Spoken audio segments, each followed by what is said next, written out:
Baik ya, sebelum persidangan dimulai, sama dengan persidangan sebelumnya diingatkan kepada seluruh pengunjung sidang yang hadir dalam persidangan hari ini untuk mentaati tata tertib persidangan selama persidangan berlangsung dan tidak melakukan aktivitas yang dapat mengganggu jalannya persidangan. Bagi yang ingin mendokumentasi diizinkan, tentunya dengan tetap memperhatikan protokol kesehatan dan memperhatikan kelancaran persidangan. Kemudian juga diingatkan kembali pada prinsipnya mohon dukungannya kepada seluruh masyarakat dan para pihak untuk mendukung agar Pengadilan Negeri Jombang dapat menerapkan proses peradilan yang adil dan berperilaku bersih tanpa melakukan tindakan atau upaya apapun untuk memberikan sesuatu atau berjanji kepada kami semua. Dan apabila ada yang mengatasnamakan pengadilan ataupun individu hakim ataupun panitia pengganti atau siapapun itu, mohon dilaporkan kepada pihak-pihak yang terkait. Demikian ya. Kita mulai ya, Bapak dan Ibu, persidangannya. Sidang perkara pidana dengan nomor register perkara 1/2022/PNJBG dengan ini dibuka dan dinyatakan terbuka untuk umum. Pertama akan diperiksa kehadiran para pihak. Untuk pihak pemohon hadir kuasanya ya. Yang hadir dari ini masih sama dengan kemarin, yaitu atas nama Pak Denny dengan Pak Rio Ramabaskara. Ya. Selanjutnya untuk termohon 1 kemarin dan termohon 3 kuasanya juga sama. Hadir juga masih sama. Ada tambahan hari ini yang hadir Pak? Atas nama nomor 1 ya, ditambahkan. Kemudian dari termohon 2 dan 4 juga masih sama ya. Jadi para pihaknya sudah lengkap. Sesuai dengan berita acara persidangan, agenda sidang hari ini adalah mendengarkan jawaban dari para termohon. Ditanyakan dulu, ini untuk termohon 1 dan 3 jadi 1 atau masing-masing. Begitu juga untuk termohon 2 dan 4 jadi 1 atau masing-masing jawabannya.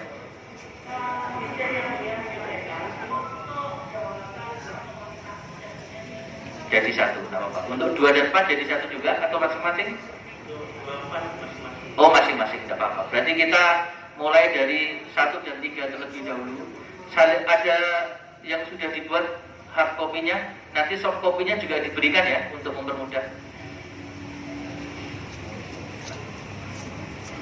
Dikasihkan ke sana 1. Ada 17 halaman. Coba Bapak lihat yang saya terima 17 halaman, betul? Kita cek random halaman 11 Pak, coba. Kalimat pertamanya Muhammad Subhi Azal Sani. Kalimat terakhirnya aspirasi dengan masa. Ya, setidaknya dokumennya sudah sama. Baik, untuk termohon 1 dan termohon 3, ya kan, silakan jawabannya untuk dibacakan. Ini juga sudah terima salinannya.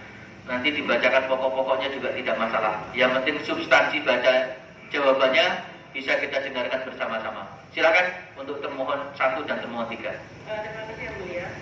Assalamualaikum warahmatullahi wabarakatuh. Selamat pagi. Mohon izin yang mulia. Pada kesempatan pagi ini kami kuasa hukum dari termohon 1 dan termohon 3 akan membacakan jawaban pra-peradilan terhadap permohonan pra-peradilan saudara Muhammad Subhi Azal Sani.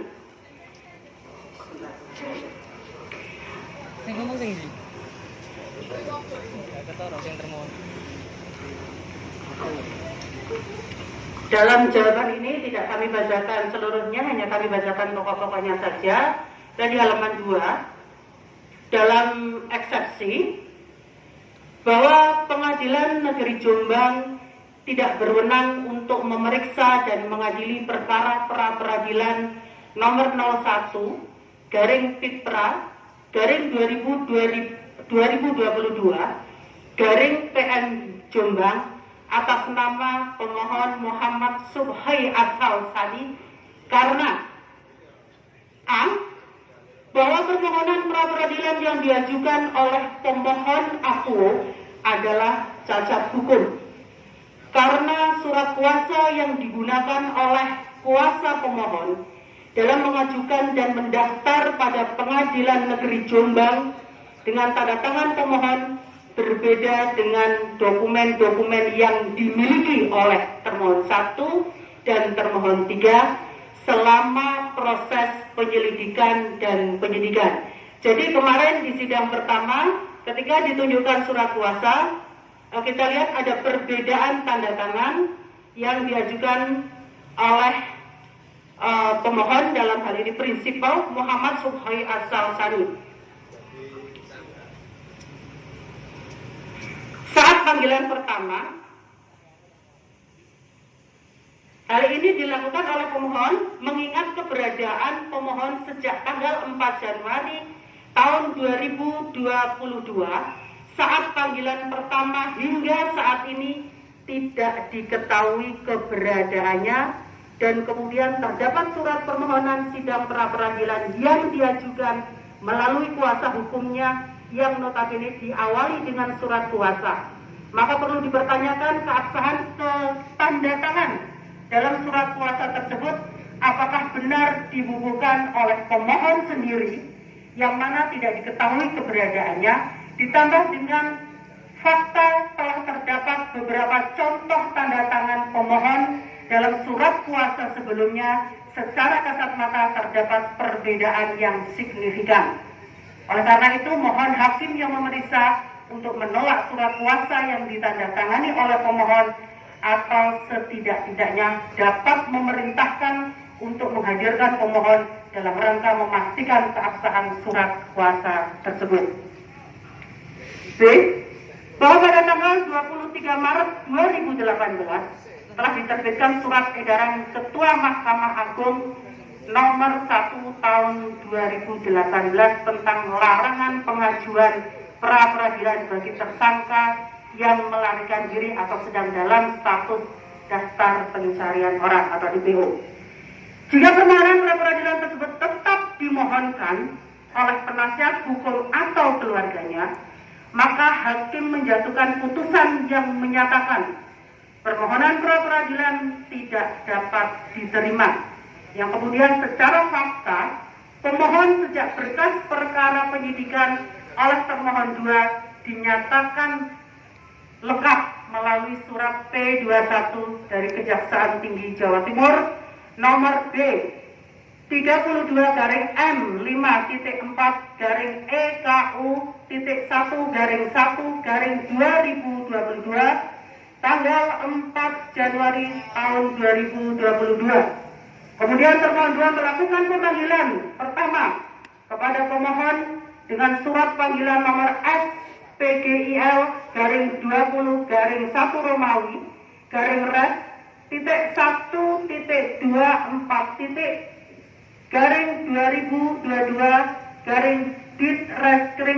tanggal 4 Januari 2022 dalam rangka diserahkan kepada jaksa penuntut umum. Namun pemohon tidak hadir dengan alasan sakit. Dan kemudian dilakukan pemanggilan kedua oleh termohon dengan surat panggilan nomor S/PG/1-A-1-1-RES-1-222-Ditreskrim tanggal 7 Januari 2022. Namun pemohon tidak menunjukkan itikat baik dan tidak diketahui keberadaannya, sehingga termohon 2 menerbitkan daftar pencarian orang terhadap pemohon dengan kami review, mohon izin termohon 3 yang mulia.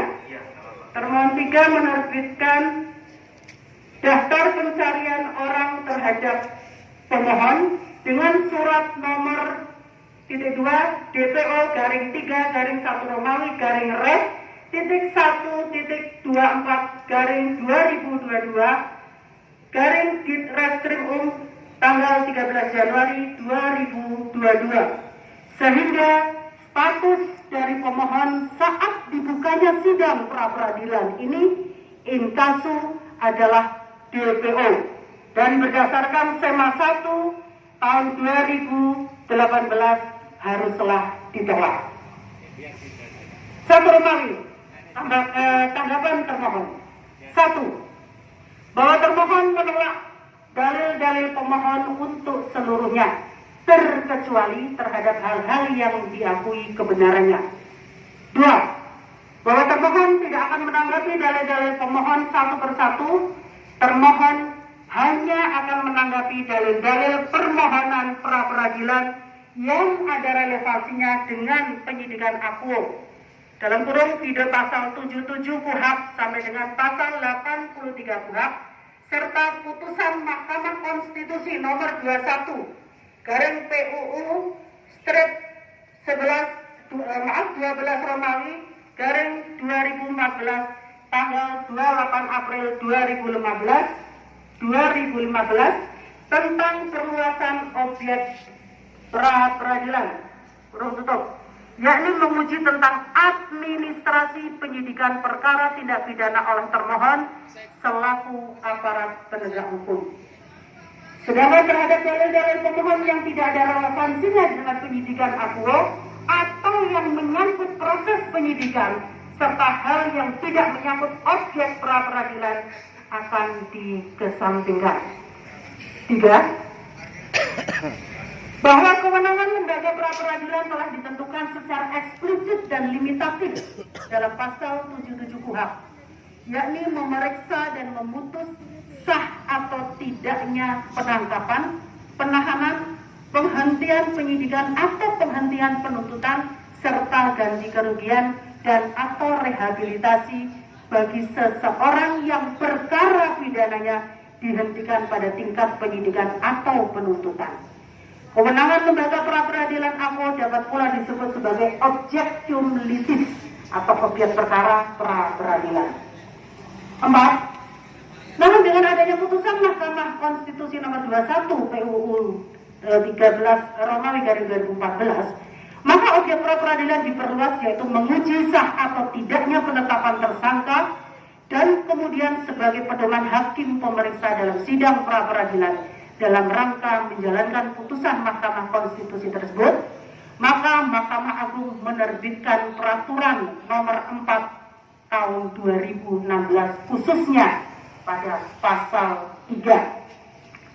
Mohon maaf, pada pasal 2 ayat 2 yang menyatakan secara eksplisit berbunyi bahwa pemeriksaan pra-peradilan terhadap permohonan tentang tidak sahnya penetapan tersangka hanya menilai aspek formil, yaitu apakah ada paling sedikit 2 alat bukti yang sah dan tidak memasuki materi perkara.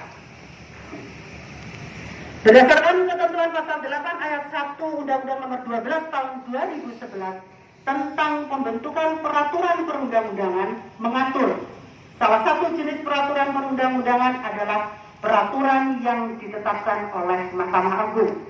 Pengakuan kewenangan Mahkamah Agung dalam menyusun peraturan dibandingkan lembaga negara lainnya adalah konten peraturan untuk mengisi kekosongan hukum, sehingga hakim di bawah lembaga Mahkamah Agung wajib untuk mentaatinya. Fakta-fakta.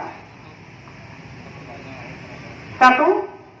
Bahwa perkara akuo berawal dari peristiwa yang dilaporkan oleh saudari Mailin Nadif Hoiriyah dengan laporan polisi nomor LPB garing 392 garing 10 Romawi garing res titik 1.24 titik garing 2019 garing Jatim garing res Jombang tanggal 29 Oktober 2019. 2. Sebagai gambaran kepada hakim pemeriksa dan kuasa pemohon untuk mengetuk rasa keadilan dan hati nurani, izinkan termohon untuk menguraikan secara garis besar fakta peristiwa pidana ini terjadi, namun tidak secara detail masuk dalam materi pokok perkara. Dalam kurung video pasal 2/4 tahun 2016 kurung tutup. Adapun fakta peristiwa berdasarkan alat bukti yang dikumpulkan oleh termohon dan kemudian dikonstruksikan kronologis proses penyelidikan dan penyidikannya sebagai berikut. A. Bahwa pada tanggal 29 Oktober 2019 Termohon 1 menerima laporan dari pelapor yang bernama Maili Nadif Khairiyah dan menerbitkan laporan polisi nomor LPB garing 392 garing 10 Romawi garing Res garing 1.24 garing 2019 garing Jatim garing Res Jombang. Selanjutnya korban diantar ke RSUD Jombang untuk dilakukan visum et repertum dengan surat nomor B garing 96 garing 10 Romawi garing 2019 garing VAR tanggal 29 Oktober 2019 kepada Direktur RSUD Kabupaten Jombang. B.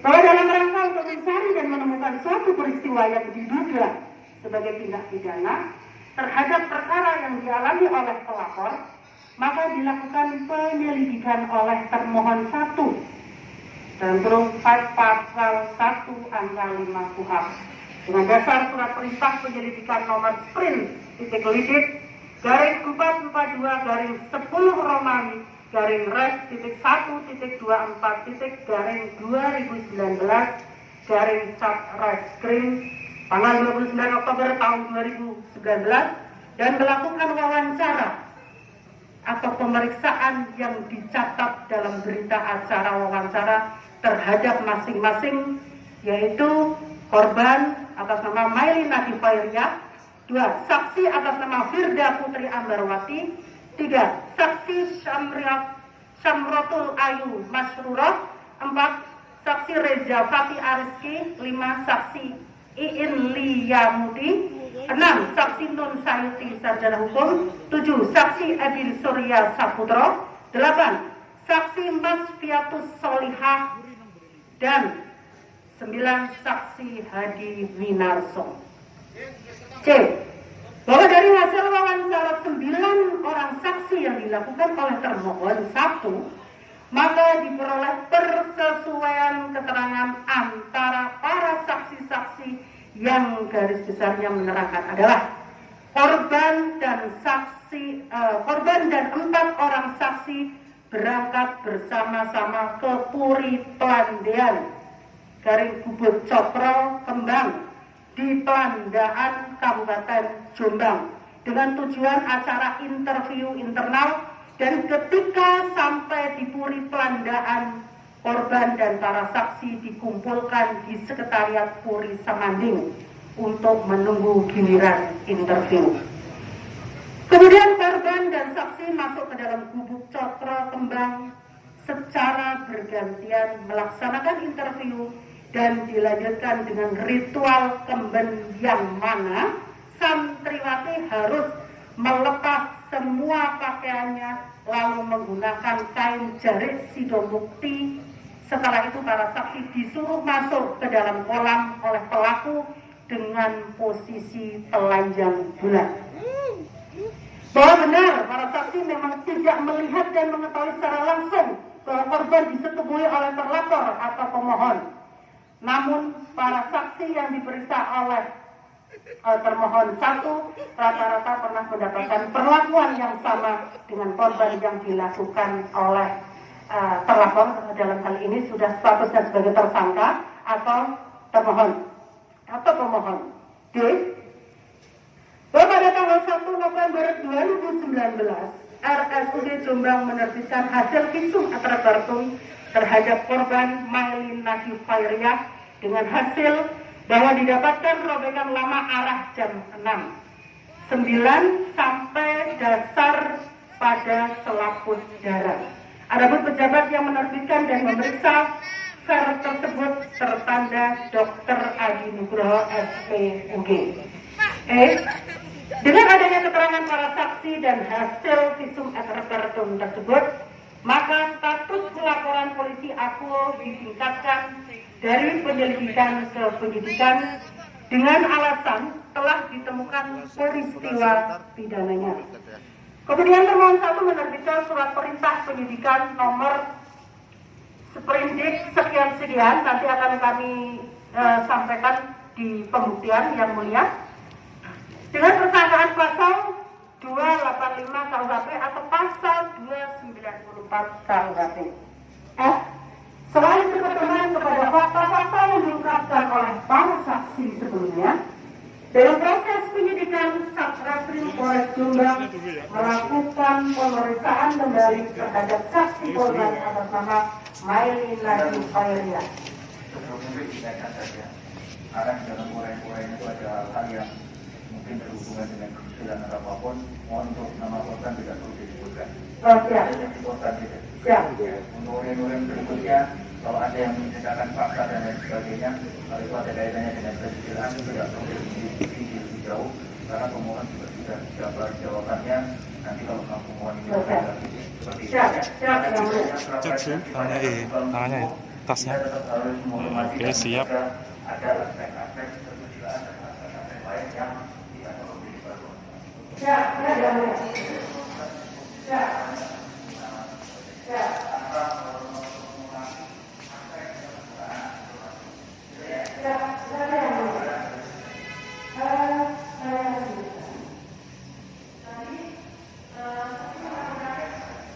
Maksud di mana Pak lokasi persidangan?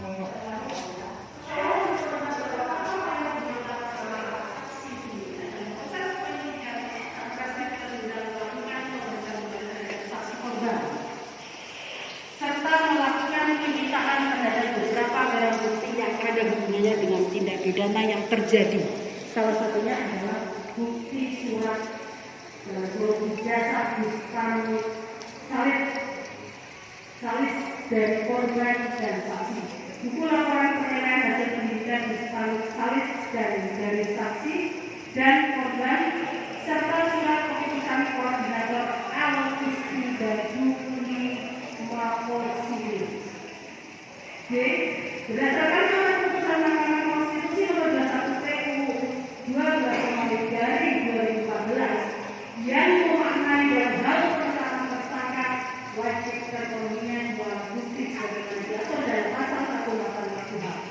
Maka temuan satu melakukan gelar perkara untuk menentukan tersangka dan perkara tersebut pada tanggal 12 Oktober 2019 dengan hasil bahwa telah terdapat dua alat bukti berupa saksi dan surat dari penetapan saudara Muhammad Siddiq Asal-Sani bin Muhammad Mukhtar Mukti sebagai tersangka berdasarkan surat penetapan nomor S tak garing 1-11-11-1-1-1-24/2019 Satreskrim tanggal 12 November 2019. H. Dalam proses penyidikan sesuai dengan surat perintah penyidikan nomor sekian, pemohon sudah menerima. Pasal yang diperkarakan adalah 285 KUHP atau pasal 294 KUHP. Adapun pemenuhan alat bukti terhadap unsur pasal dimaksud antara lain adalah pasal 285 KUHP sendiri. Barang siapa dengan kekerasan atau ancaman kekerasan memaksa perempuan dengan istrinya bersetubuh dengan dia untuk melakukan perkosaan. Unsur 1. Dengan kekerasan atau ancaman kekerasan. 2. Memaksa. 3. Pusat orang wanita. 4. Bersetubuh dengan dia. 5. Di luar perkawinan. Selanjutnya akan dibacakan oleh rekan kami yang mulia.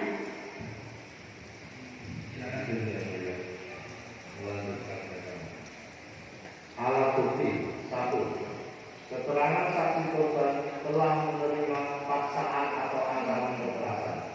Inti dari delik ini adalah adanya keterpaksaan karena adanya ancaman keterpaksaan atau kekerasan yang jika dirujuk pada pasal 89 KUHP yang dimaksud kekerasan adalah membuat insan atau tidak berdaya yang kemudian dimaknai secara psikis ataupun fisik. Dalam hal ini, perkara saksi dan korban sama-sama pernah mengalami hal yang sama, yaitu mengikuti ritual pemben dan interview yang berakhir dengan adanya pencabulan atau persetubuhan kepada saksi saksi dan korban. Adapun alasan tersangka saat itu adalah akan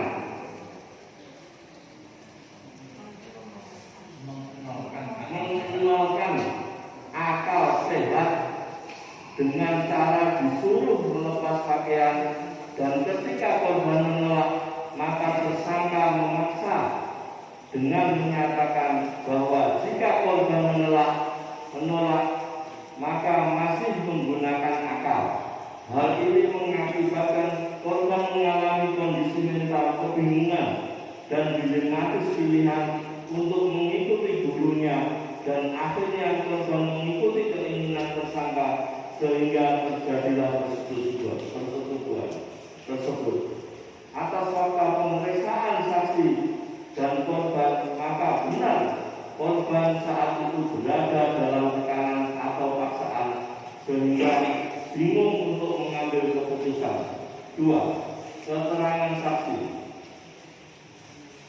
bahwa para saksi sejumlah 7 orang yang diperiksa mengetahui telah terjadi tindak pidana persetubuhan oleh tersangka terhadap korban yang dialami juga oleh santriwati lainnya dengan cara yang sama, yaitu melalui pola interview dan kurung buka berendam tanpa busana ataupun di dalam kolam di bawah bubuk cokro yang dilakukan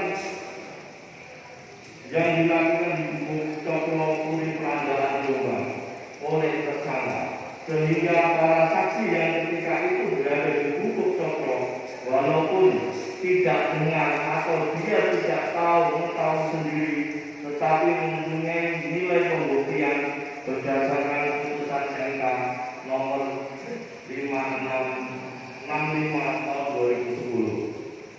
B. Bahwa pada tanggal 8 Mei 2017 bertempat di bubuk cokro Unit Langgaan Kabupaten Jombang telah dilakukan interview oleh tersangka terhadap beberapa orang saksi dan korban. Saksi Firda Putri Ambarwati melihat korban memasuki bubuk cokro dari pukul 06.30 sampai dengan pukul 10 WIB. Pada saat itu saksi Firda Putri Ambarwati sempat diusir tersangka ketika hendak memasuki bubuk cokro. Saksi tidak tahu apa yang dilakukan oleh tersangka dengan korban bubuk cokro tersebut. Namun beberapa hari kemudian saksi mendengar bahwa korban telah disetubuhi oleh tersangka. Berdasarkan keputusan Mahkamah Konstitusi nomor 65 tahun 2010 terkait adanya testimoni de audio yang memperluas makna saksi menurut pasal 1 angka 26 KUHP dan pasal 27, pasal 65, pasal 116 ayat 3 dan ayat 4, pasal 184 ayat 1 huruf D KUHP bertentangan dengan Undang-Undang Dasar 45 sepanjang tidak dimaknai orang yang dapat memberikan keterangan dalam rangka penyidikan, penuntutan, dan peradilan suatu tindak pidana yang tidak selalu ia dengar sendiri dan dia alami sendiri. 3. Alat bukti surat. Berdasarkan hasil visum et repertum dari RSUD Jombang, pada selaput darah korban ditemukan robekan dan selanjutnya sampai dengan dasar. Persangkaan alternatif pasal 294 KUHP berbunyi dan seterusnya sampai diancam dengan pidana yang sama. 1. Pegawai negeri yang melakukan perbuatan cabul dengan orang yang di bawah perintahnya atau orang yang dipercayakan atau diserahkan kepadanya untuk dijabat. 2.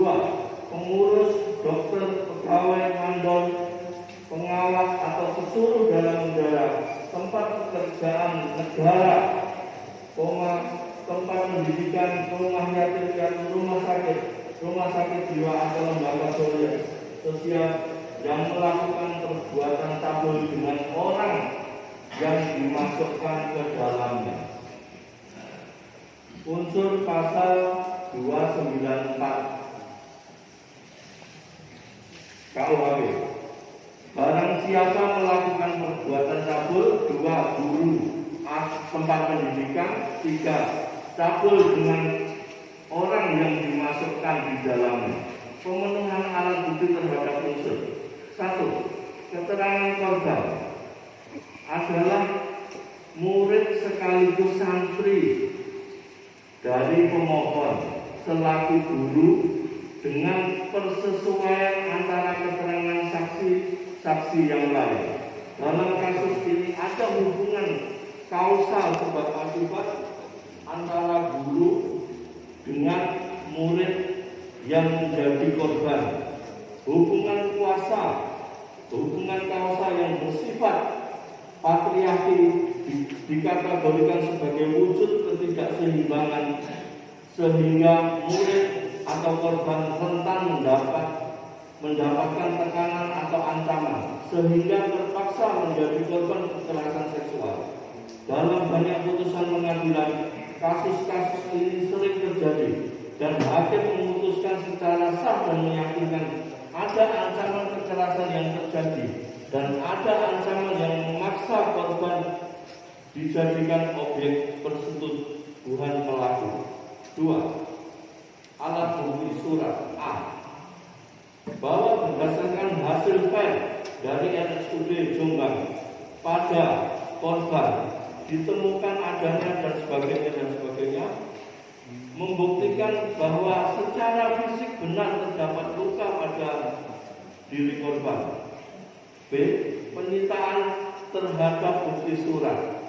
Penyidik telah melakukan penyitaan terhadap 3 lembar surat keputusan koordinator dan sebagainya pada tanggal 1 Januari 2012 tentang pemberhentian sebagai murid MPI dan MD. 1 buah kartu tanda bermukim pada Murobah Kotul Banat atas nama korban. 1 lembar ijazah Bustanut Sani atas nama korban. 1 buah laporan penilaian pendidikan atas nama korban. 1 lembar ijazah bukan atas nama korban. Hal ini membuktikan bahwa korban adalah santri pada pondok pesantren Masma Al-Bahrain Mahdul Waton Minal Siddiqiyah Poso Jombang dan tersangka merupakan dosen pengajar sekaligus putra dari pemilik pesantren tersebut. K. Pada hari Selasa tanggal 14 Januari 2020 pihak Thariqah Siddiqiyah melakukan penyampaian aspirasi massa kurang lebih 1.000 orang sehingga guna alasan kondusif dan kamtipmas maka pada tanggal 15 Januari 2020 perkara dilimpahkan penanganannya ke Ditreskrim Polda Jatim dengan surat belakang. H. Setelah perkara dilimpahkan kepada termohon oleh Satreskrim Polres Jombang, maka termohon kembali melakukan pemeriksaan terhadap saksi-saksi yang menguatkan adanya peristiwa tersebut dengan saksi sebanyak 28 orang ditambah 2 saksi ahli spesialis kandungan, 1 ahli kejiwaan dan 3 orang ahli pidana yang secara keseluruhan keterangannya menunjukkan persesuaian bahwa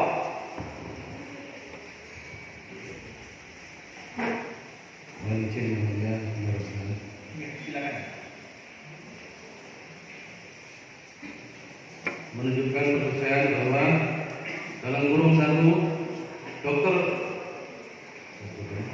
Dokter Agen Nugroho SPOG intisari keterangan ahli pada tanggal 8 Oktober 2019 ahli melakukan pemeriksaan setelah saudara terhadap seorang wanita atau korban bahwa dalam pemeriksaan dalam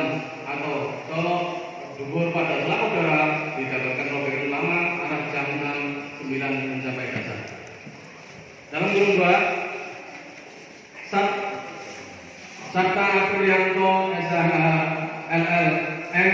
Intisari keterangan ahli mendatar secara normatif dan kacamata hukum pidana khususnya pasal 285 KUHP, perbuatan tersangka dapat dikualifikasikan sebagai perbuatan dengan ancaman kekerasan memaksa orang lain untuk bersetubuh.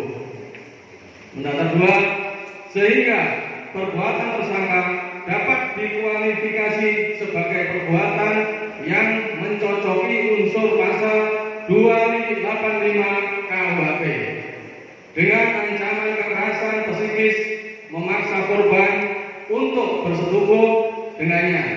Patut diduga perbuatan tersangka memenuhi unsur pasal 285 KUHP. Dalam kurung nomor 3, Dr. Ahmad Sofyan SH.MA.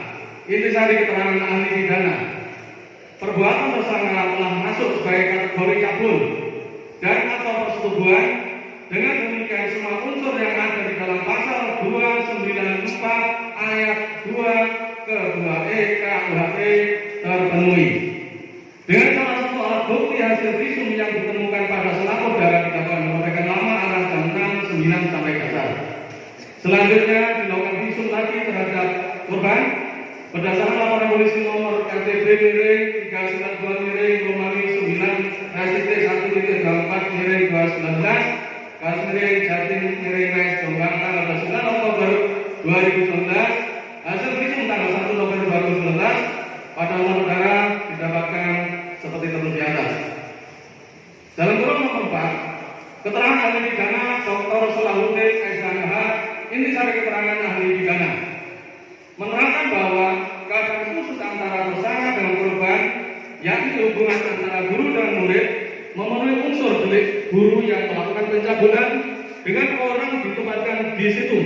Selanjutnya, perbuatan material tersangka yang memaksa korban untuk melepas semua pakaiannya dan korban dipaksa disetujui lagi oleh tersangka dengan korban ditidurkan di lantai juga memenuhi unsur delik sebagaimana dimaksud dalam pasal 294 ayat 2 ke 2E KUHP. Dengan kata lain, perbuatan cabul yang dilakukan oleh pelaku itu juga harus ada perbuatan memaksa pada korban. Hal ini sebagai wujud konsistensi konsep dari perbuatan cabul dalam konteks lex generali sebagaimana dimaksud dalam pasal 289 KUHP.